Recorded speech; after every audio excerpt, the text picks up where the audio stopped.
চমকাচ্ছে, এদের চমকাচ্ছে।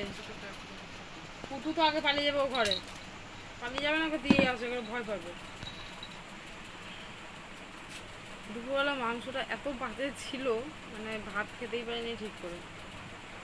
সূর্যরা খেয়েছে, সূর্য আর একজনকে যাকে দেখলে আমাকে দিদি বলে, আমি ওকে ভাই বলি। মানে আমাদের কাজের সূত্রে পরিচয় হলে আমাদের সম্পর্কটা পুরোপুরি ভাই বোনে। যদিও মানে সবাই অনেকে বিচার করে, মানে ও মুসলিম আমি হিন্দু, অনেকে বিচার করে, কিন্তু আমরা একদমই বিচার করি না। আমিও হেঁটো খাই, ও হেঁটো খায়। আর সত্যি ও কাজ মানে শিখেছে, এসেছে যখন, তখন থেকে আমার কাছে ইয়ে করে কাজ করে। তো সেই হিসাবে মানে ভাই বোনের সম্পর্ক একটা হয়ে গেছে। তো ওর বিবাহ বয়স্ক ছিল গত সপ্তাহে, গরমের জন্য। দেখো আমার বরকে দেখো সাবান তুলে নিয়ে চলে এসছে। হ্যাঁ, শুধু সাবানটা পাখির খাঁচা ঠিক করে গান বন্ধ করে দাও।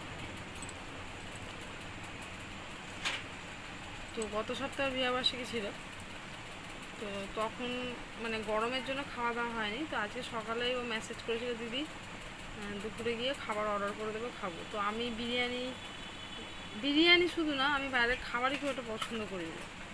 তো আমি বলেছিলাম যে ভাত খাবো, আর ওরা দুজনে ঠিক করেছিল বিরিয়ানি খাবো।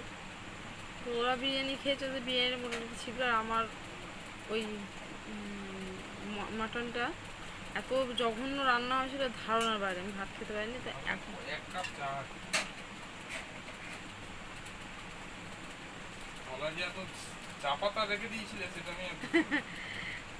দুধটা কেমন জানি কেটে কেটে যাচ্ছে, গুঁড়ো দুধ হলেও। বৃষ্টি পড়ছে, যাক বৃষ্টি পড়ছে দিয়ে এই জন্য এখন আমি বললাম বাসনা খাই, একটু বাসন বিস্কুট খাই, আর শুয়ে চা খাচ্ছি। মেঘ ডাকছে, চলো টাটা, বাই বাই।